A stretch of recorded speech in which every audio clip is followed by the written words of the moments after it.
We'll be diving into a newspaper review. We'll be starting with Daily Trust this morning. Right in front, we have federal government moves to avert ASUU strike.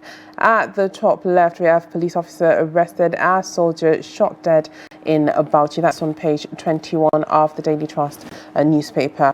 We have why ransom business flourishes in Nigeria. That's on page 19 of the Daily Trust newspaper.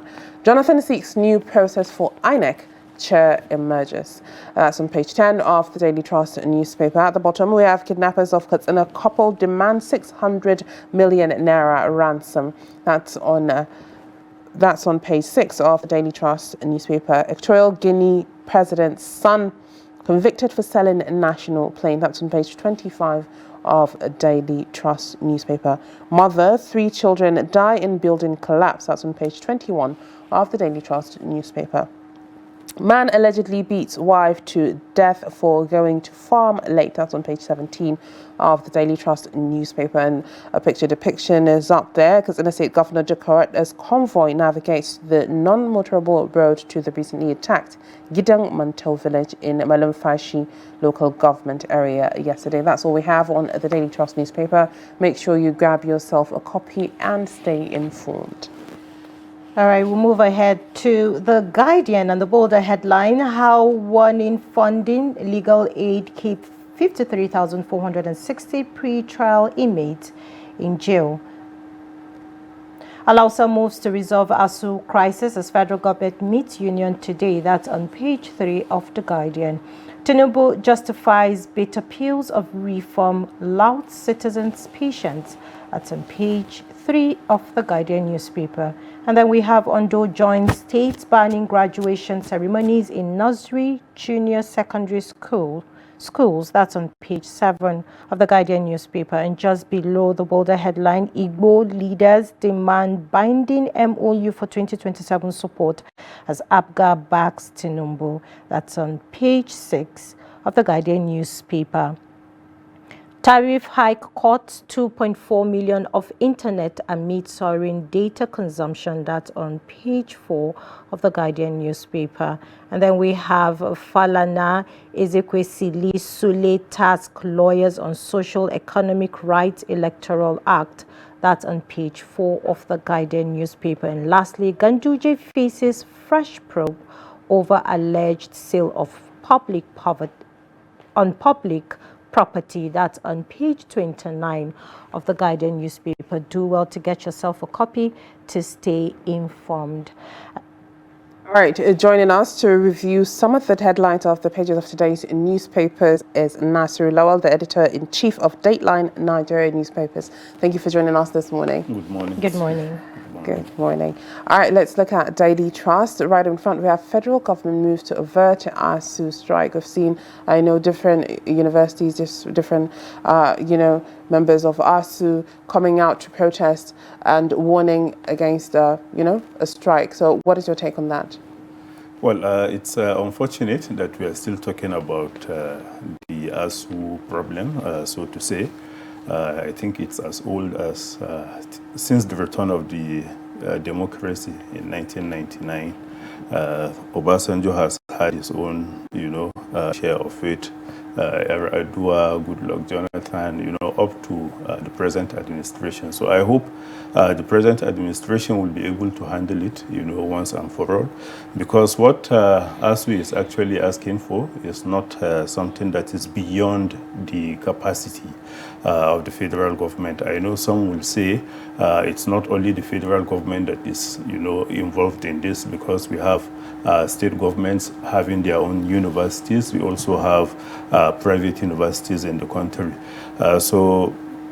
Since the government is now making the moves, to stop ASUU from embarking on a strike, which may last, for as long as we have been seeing it. This is not the first time it will be happening.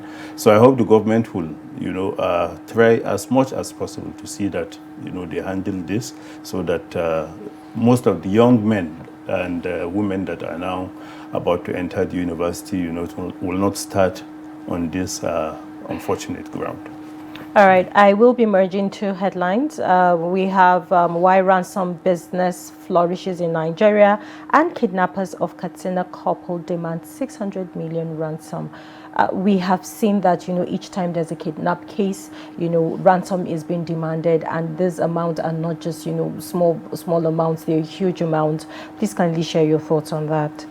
Well, the problem is sometimes the police, they will tell you that they have succeeded in rescuing, kidnapped victims, and that no ransom was paid.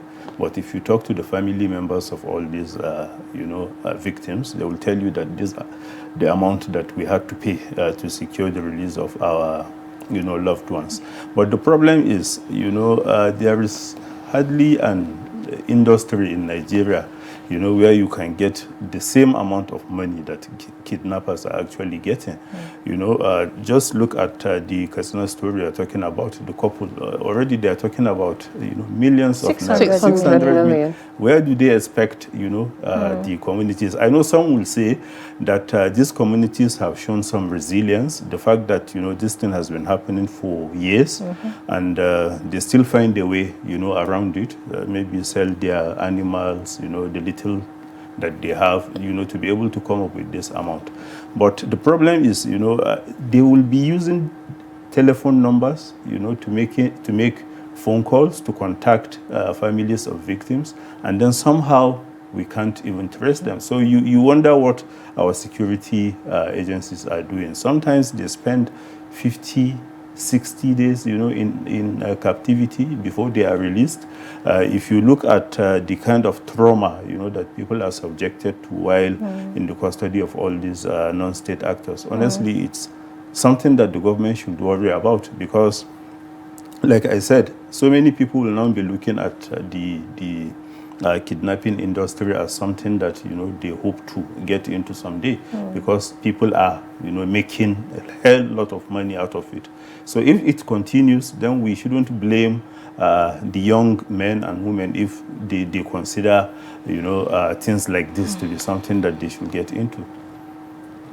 All right, let's look at this story. Jonathan seeks new process for INEC chair emergence. That's another thing on Daily Trust. So what is your take on that? Yeah, I think it's quite interesting, that even though he has not, addressed the rumor that he's trying to come back, to contest in the 2027 election. But this is a very important issue that he's raising, because if you look at it, if the president is the one solely responsible for the appointment of the INEC chairman, somehow that chairman may be beholden to the president, even if you don't want, as Africans, somebody that has helped you in a way, you will want to pay him in, certain means, and that may end up breaking all the rules in doing that. So, like the former president said, if we are able to get the judiciary, civil society organizations, maybe religious and community leaders, to be able to come up with individuals which we can subject maybe to security vetting and what have you. I think it's better, so that no matter what happens, that whatever you do, the president cannot just sack you. You have your own tenure, and unless you are clearly out of your way, nobody will sack you from your position. But if we continue the system that we are now doing, already the current chairman is about to leave, and there is this talks about who is going to replace him and what have you. So if we allow the president, like I said, to be the one solely responsible for the appointment of INEC chairman, I think it will not even give us the level of trust that we expect in the system. Because if people don't trust the system, then what do you expect such individuals to do in the end?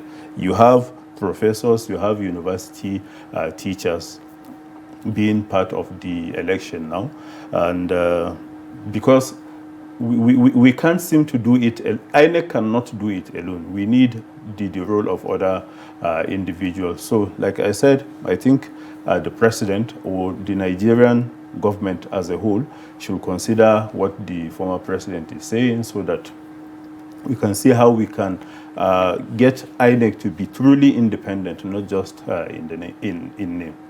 All right. All right, then let's look at the Guardian. And Tinubu justifies bitter pills of reform, loud citizens' patience. Well, Can you share your thoughts on that? Well, the problem is that they keep telling Nigerians to be patient. The results of the reforms and what have you will soon be felt. But for how long? People have been waiting. Right now, things are not easy. People cannot even afford to fall sick. People are walking about with one form of sickness or the other, because you just can't afford to fall sick, because the amount that you are expected to pay, to spend, to take care of your health is something that is far beyond what so many Nigerians can actually do at the moment. So rather than just all these talks and talks with no action, I think the government should start matching its words with action, so that at least Nigerians will now see that whenever the government promises something, at least before it takes a very long time, we start to see the results. But to always tell Nigerians to be patient, that yes, this is a bitter pill you have to swallow because for things to get better, but then things are not getting better. That's just the problem. If at all we are beginning to see true changes, Nigerians are like that. Nigerians are people that are quite fair to the government, because if they see changes, they will acknowledge it. Nobody will see that maybe the price of petrol is coming down, food prices and what have you, and then continue attacking the same government as if nothing is taking place. But right now, like I said, we just hear about what the government plans to do or what it is doing. We hardly see any result on the ground. All right, let us look at this controversy still on The Guardian. Ganduje faces fresh probe over alleged sale of public property. What is your take on this? Well, sadly, so many people are saying it's all political because he has a case in court, I know, which is running. So maybe we allow the court to handle that. But for what the Kano State Governor is now saying, he has that responsibility wherever the resources of the government of Kano State is being, tampered with or any thing like that. He has a responsibility to make sure that the government either recovers it or he gets justice for the people. But if he makes it just like a political talk, that I want to go after my predecessor, like is the case with Nigeria, honestly, I don't see anything coming out of it. And this is something that should have, happened long ago, because at the point of taking over, there was this, rumors that the Ganduje administration did so many things that the then incoming administration wouldn't allow to stand. So now that he is the governor, 2 years after, he is still talking about the plans to go after Ganduje. I don't think this is the right thing to do. All right. Let's look at this. Corrections and penal reforms. How waning funding, legal aid keep 53,460 pre-trial inmates in jail. So what are your thoughts on this and the processes in our judicial system? Well, somehow I'm one of those who think we have so many few people in prison in Nigeria. Sadly, some of them are just awaiting trial. If you look at the level of violence, the level of atrocities, corruption and what have you in Nigeria, and then we have less than 1 million people in prison. Honestly, I think we have quite, less number of those that are supposed to be behind bars. But the government should, the judiciary rather, I know they are being overburdened, and sometimes things that you can do, you can resolve through this alternative dispute resolution is allowed to go to court, and from the junior court up to Supreme Court sometimes, burdening the judges with things that, things we can even settle at home. But we end up keeping people without, proceeding with their trial, without releasing them. Some people have spent 6 years for offenses that shouldn't take more than maybe 6 or 7 months. and they are still there. They have not been tried. And then what do you do with that? No compensation will be paid to them if they are released eventually, and things like, even if they are convicted, you know, like I said, an offense that is, you know, maybe just 6 or 7 months penalty, you know, you end up spending years in jail. So the government should worry about all these things, because these are the things that, you know, our foreign governments see, and then, you know, reach conclusion on our judicial system. And then when they come out with their findings, we begin to act as if we never knew these are the things that obtained in our communities. All right, thank you very much, Nasir Lawal, Editor-in-Chief of Dateline Nigeria newspaper, for being here and reviewing the front pages of our national dailies. Thank you for coming in. Thank you. All right, with that, we've come to the end of a daybreak on Trust TV. Thank you for all that called in, and thank you for staying all the way to the end. Make sure you tune in tomorrow morning at 8 a.m. so that you can catch Mimina and Mariam on amazing, interesting, and interactive topics. I am Hawa Adamikiawa. Thank you for watching. And I am Mimuna Bagudu. Thank you for watching Daybreak. You can follow us on all of our social media platforms, and do subscribe to our YouTube channel, live stream, to stay informed. Have a great day. Bye-bye.